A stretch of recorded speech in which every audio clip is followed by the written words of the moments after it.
اصل میں نا ہماری پریورٹی نہیں ہے, ہم نے اس کو ترجیح اپنی رکھا ہی نہیں ہے. ہم بچے کی پیدائش کے ساتھ ایون پیدائش سے بھی پہلے اسکولس جو ہیں وہ ایڈمیشنز کروا رہے ہوتے ہیں بچے کے, لیکن ہم نے کبھی سوچا ہی نہیں ہے کہ وہ بچہ جو ماں کے پیٹ میں ہے, اللہ کی طرف سے ابھی سے ماں کا ہر ایکٹ اس پر اثر انداز ہوتا ہے.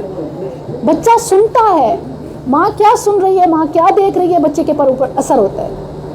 تو یہ بہت اہم ہے. اور دیکھیں خاص طور پر یہ چیز بڑی نوٹ رکھیں, ماشاء اللہ یہاں پر میچور بھی بیٹھی ہیں, آپ کا واسطہ بیٹیوں بہوؤں کے ساتھ ہوگا, تو کبھی بھی خاص طور پر اس کی پریگننسی میں اس کو پریشرائز نہ کریں, نہ کام کے حوالے سے نہ کہ خاص رعایت دیں. اللہ نے کیسے فرمایا ہے, حملتہ امہ کرہا ووضعتہ کرہا, اور مطلب کیسے بات کیا جاتا ہے, کیسے مختلف مسائل میں خاوند ساس بہو دیورانی نند بچہ کئی سارے چیلنجز اس کے سامنے لا کھڑا کر دیتے ہیں. حالانکہ وہ اس وقت ابھی ایک برانڈ نے اپنی ایڈورٹائزمنٹ کے لیے نا عورت کی ماہواری میں یہ کیا ہے کہ اس کو چھٹیاں ہوں گی اس کے جو, اور میں اپریشیٹ کرتی ہوں لائک کہ واقعی اب دیکھیں اللہ سبحانہ و تعالیٰ نے عبادت کی ریلیف دی, نماز معاف کی, اور روزے کے لیے بعد کے لیے اس کو پینڈنگ کیا, اور ایون خامد کو فزیکل اس سے ریلیشن سے منع کیا بیکاز وہ مریضہ ہے, وہ ایک اسپیشل اس میں اس کو. اور رسول اللہ صلی اللہ علیہ وسلم ایون کہ آپ کی ازواج مطہرات ان دنوں میں ہوتی تھیں اپنے مخصوص ایام میں, آپ ان کو اپنے ساتھ سلاتے, خود ازواج مطہرات اوائڈ کرتی.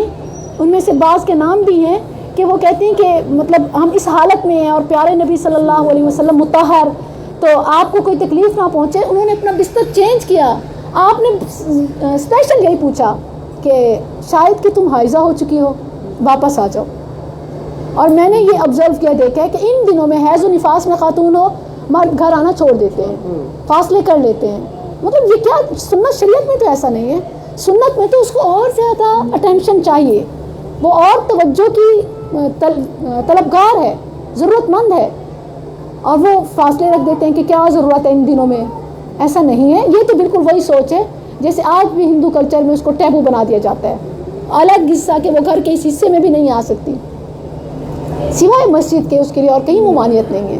وہ کوئی ٹیبو نہیں ہے, وہ کوئی چھوت نہیں ہے, اس کا حیض اس کے ہاتھ پاؤں زبان میں نہیں ہے, زبان سے ذکر اذکار کر سکتی ہے. اور نبی صلی اللہ علیہ وسلم اعتکاف میں تھے, آپ نے حجرے سے ام المؤمنین عائشہ رضی اللہ عنہا سے کہا کہ مجھے فلاں چیز پکڑاؤ, تو انہوں نے کہا کہ میں تو حائضہ ہوں. آپ نے فرمایا لیست حیضتک بیدک, تمہارا حیض تمہارے ہاتھ میں نہیں ہے, ہاتھ سے پکڑوا سکتی ہو.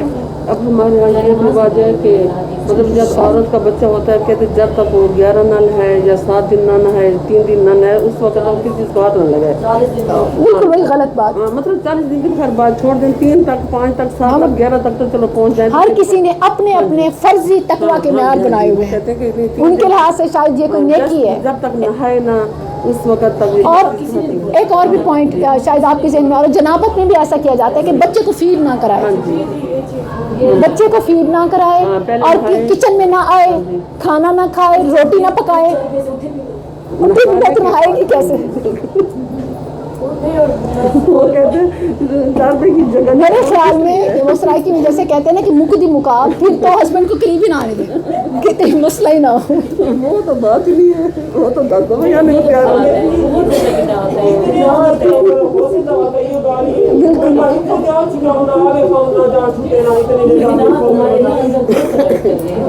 بالکل. اور یہ چیز بھی ہے کہ وہ جو چلا ہوتا ہے وہ 40 دن تک ہم لوگ مخصوص کر لیتے ہیں. یہ بھی عورت کی اپنی عادت ہے. ایگزیکٹلی اکارڈنگ ٹو بلیڈنگ, اس کی بلیڈنگ کے ساتھ ہے, حیض بھی نفاس بھی میکسیمم ڈیز, ہاں وہ جو ہے نا وہ میکسیمم ہے.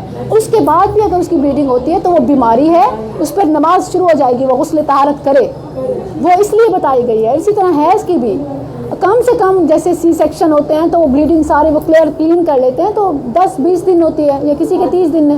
تو یہ حیض صرف ریلیٹ کرتا ہے بلیڈنگ کے ساتھ. ہر مسلمان کو کانشیس رہنا چاہیے, چیک کرتے رہنا چاہیے. اس میں غفلت کی ضرورت نہیں ہے کہ آج ختم ہوئے کل تسلی کروں گی, پرسوں جا کر غسل طہارت کروں گی, نہیں. بنا لیا تھا کہ بس ہمارے 40 دن ہیں, 40 دن کے بعد ہم نے نہا کے پھر پڑے ہیں. ہیں یا نہیں ہے لیکن 40 دن فکس ہے.